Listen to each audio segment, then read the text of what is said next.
자, 여러분들 오늘 문제 시작합니다. 지금 이제 우리는 시험이 10일도 안 남은 상태죠. 10일도 안 남은 상태입니다. 지금 여러분께서 이걸 들을 때는 10일도 안 남은 상태일 거예요. 많이 힘드시죠? 네, 지금이 가장 힘든 시기일 거예요. 지금 며칠 동안이. 그런데 지금 하루하루는 몇 달 전에 뭐 거의 11일, 어떻게 본다면 한 달에 맞먹는 시간이라고 볼 수 있거든요.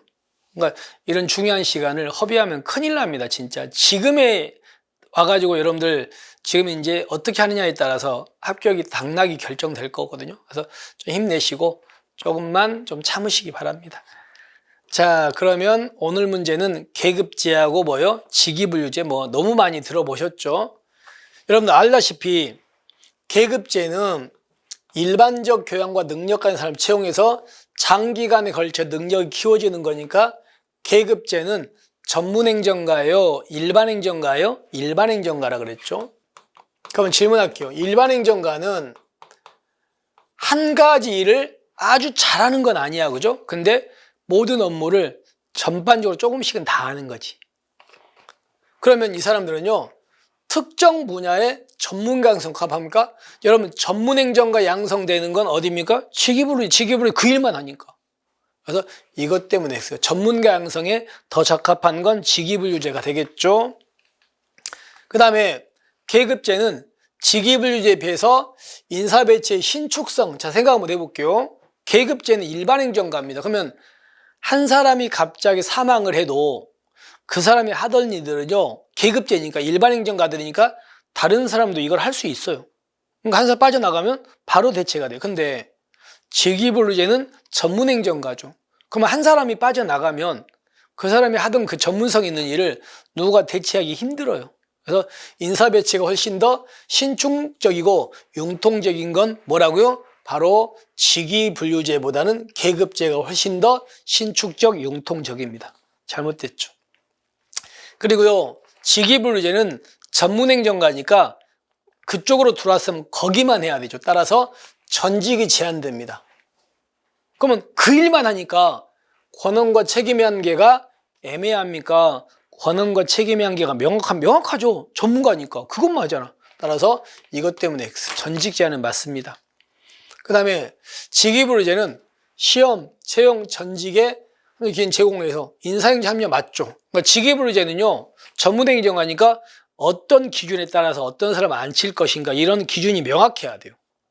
그러니까 이건 맞는 질문이 됩니다. 그 다음에 여러분, 직업공무원 제도가 정착되려면 공무원에 뭐가 보장돼야 된다? 신분이 보장돼야 되는 거 아시죠? 신분 보장돼야 돼요. 근데 여러분들 보세요. 계급제는 신분 보장되잖아요. 아시죠? 근데 직위분류제 신분증이 안 돼요. 만약에 제가 그런 얘기 수업 시간에 우리나라가 만약에 직위분류제라고 완전한 직위분류제를 하면 대통령의 공약 중에 하나가 여성가족 폐지예요. 그럼 여성가족부에 있는 사람들은 직위분류제라고 완전한 직위분류제라면 여성가족부 그 업무의 전문가들이죠. 그게 폐지됐어요. 폐지되면 이 사람들은 다른 데로 옮겨가서 다른 일을 할 수가 없죠. 그러니까 그 직이 없어지면 끝나요. 근데 계급제는 일반행정가니까 그거 말고도 다른 일 할 수 있잖아요. 옮겨가면 됩니다. 따라서 신분 보장이 잘 되는 건 계급제이기 때문에 계급제가 당연히 직업공무원 정착에 훨씬 더 유리합니다. 잘못된 거 아시겠죠? 넘어갑시다. 그 다음에 계급제는 계급제는 무슨 행정가라고요? 일반행정가니까 자기가 맡고 있는 것만 압니까? 다른 업무도 압니까? 다 알아요. 그러니까 협조가 곤란합니까? 용이합니까? 용이하죠. 잘 되죠. 다른 거 아니. 근데 직위분류제는 무슨 행정가? 전문행정가니까 다른 업무는 알아볼라? 몰라요. 그러니까 협조가 곤란합니다. 반대로 돼 있죠. 그래서 정리한다면 앞부분까지는 맞는데 전문가 양성에 적합한 거 X. 전문가는 직위분류제. 그리고 인사배치의 신축성과 융통성은 계급제가 훨씬 더 신축적, 융통적이다. 잘못됐다. 그리고 직위분류제는 전직 제한되는 건 맞는데 권한과 책임 한계가 명확합니다. 됐죠? 그리고 직업공무원제는 신분 보장이 잘 되는 계급제가 훨씬 더 정착이 유리하다. 그리고 계급제는 일반 행정가니까 기관 간 협조가 용이하고요. 직위불리 전문 행정가니까 곤란 이렇게 됩니다. 그래서 하나만 맞고 그다음에 틀린 거 아시겠죠? 이렇게 해서 직위분리제와 계급제 문제를 정리했습니다. 필요한 건 거의 다 본 것 같습니다. 자, 이렇게 해서 직위분리제에 대한 내용을 오늘 마무리하고요. 지금 이거는 이제 여기서 오늘부터는 이 문제부터는요, 행정학은 우리가 문제를 낼 건 많은데 이제 시간이 그렇게 많지 않죠. 이제 며칠밖에 안 남았으니까. 그래서 아마도 이제 오늘부터는요, 여러분한테 문제가 2문제씩 올라갈 겁니다. 특히나 강론도 봐야 돼요. 강론에도 제가 이제 문제 낼 건 많은데 시간이 없기 때문에 2문제씩 매일 올려드릴 거거든요. 그렇게 생각하시고 마지막까지 꼭 풀어보시기 바랍니다.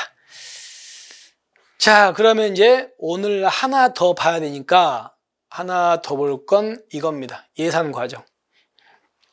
자, 여러분들 예산의 과정은 여러분 워낙 많이 보셨습니다. 한번 볼게요.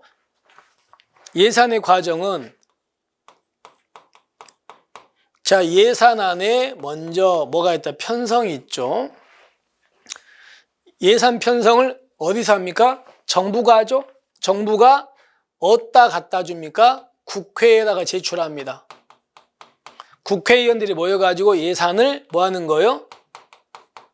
심의하고 의결합니다. 그러면 이제 다음 연도가 되면 예산을 집행을 할 것이고, 그리고 그 다음 연도 예산을 잘 썼는지를 결산을 합니다. 예산 결산하게 돼 있습니다. 그래서 이 과정을 우리가 이제 한번 보려고 하는 겁니다. 근데 예산의 편성에서 우리가 매년 1월 31일 날, 3월 31일 날, 5월 31일 날, 다음 연도 되기 며칠 전? 120일 전까지 해가지고 여러 가지 내용들 우리 훑어봤던 거 기억나시죠? 그리고 예산 결산도 이제 다음 연도에 예산 다 쓰고 나서 다음 연도에 2월 말까지, 4월 언제까지? 10일까지, 5월 20일까지, 5월 31일까지가 있었죠. 그죠? 그걸 생각하시면 돼요. 그럼 가볼게요. 기억. 기획재정부 장관은 국무회의 심의, 국무회의입니다. 국회 아닙니다. 심의를 거쳐 대통령 승인 얻어 다음 연도에 예산안 편성 지침이잖아요. 편성 지침은 바로 여기까지 3월 31일까지죠. 여러분들 1월 31일은 경찰청장, 중앙행정기관장인 청장이 기재부 장관한테 뭐예요? 사업계획서 이거죠. 이걸 제출하는 게 언제가 1월 말까지고, 1월 31일까지고, 여기서 예산안 편성 지침은 이건 3월 31일까지 시달하는 겁니다. 아시겠죠? 잘못됐습니다. 자, 그 다음에 뒤로 가볼게요. 중앙관서장, 우리 경찰청장은 예산안 편성 지침에 따라 가지고 그 소관에 속하는 다음 연도에 이런 걸, 예산 요구서를 작성해서 기재부장을 갖다 주는 건 여기가 5월 31일까지 아닙니까? 아까. 이거죠.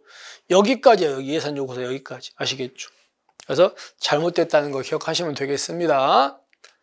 그 다음에 이제 기획재정부 장관은 예산 집행의 효율성을 높이기 위해서 매년 예산 집행에 관한 지침을 작성해서 이건 어떤 거냐면 이거예요. 우리가 이 구조 속에서 예산이 통과된 거야. 통과되면 이제 그때 예산을 집행할 때 여기서 이루어지는 겁니다. 여기서 이루어지는 게 이제 이 내용입니다. 그 예산 집행 보세요. 기획재정부 장관은 예산이 통과됐잖아. 그러면 예산 집행의 효율성을 높이기 위해서 매년 예산 집행하는 지침을 작성해서 여기다 통보해 줍니다. 그리고 기재부 장관은요, 경찰한테 예산을 배정해 주면 우리 경찰이 예산을 배정 받으면 그때부터 돈을 쓰는 거니까 예산을 감독해야 돼. 감찰해야 되죠. 그래서 누가 합니까? 감사원이 하다 보니까 감사원한테 경찰한테 예산 배정해 줬다고 이렇게 알려주는 겁니다. 감사원. 맞습니다, 이건.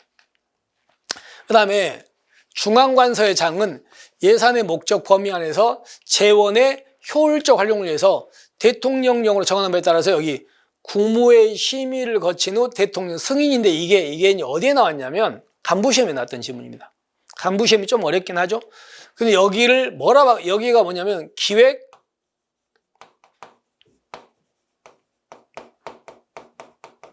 장관의 승인입니다. 이렇게 돼야 됩니다. 이렇게 돼야 되지 대통령 승인 아닙니다. 읽어볼게요. 중앙관서장, 우리 경찰청장은 예산의 목적 범위 안에서 재원의 효율적 활용을 위해서 대통령령으로 정하는 바에 따라서 기획재정부 장관 승인 얻어가지고 각 세항목의 금액을 전용할 수 이렇게 돼야 돼요. 여기가 X 다 바뀌고 이렇게 바뀌어야 됩니다. 아시겠습니까? 이건 조금 조심하십시오.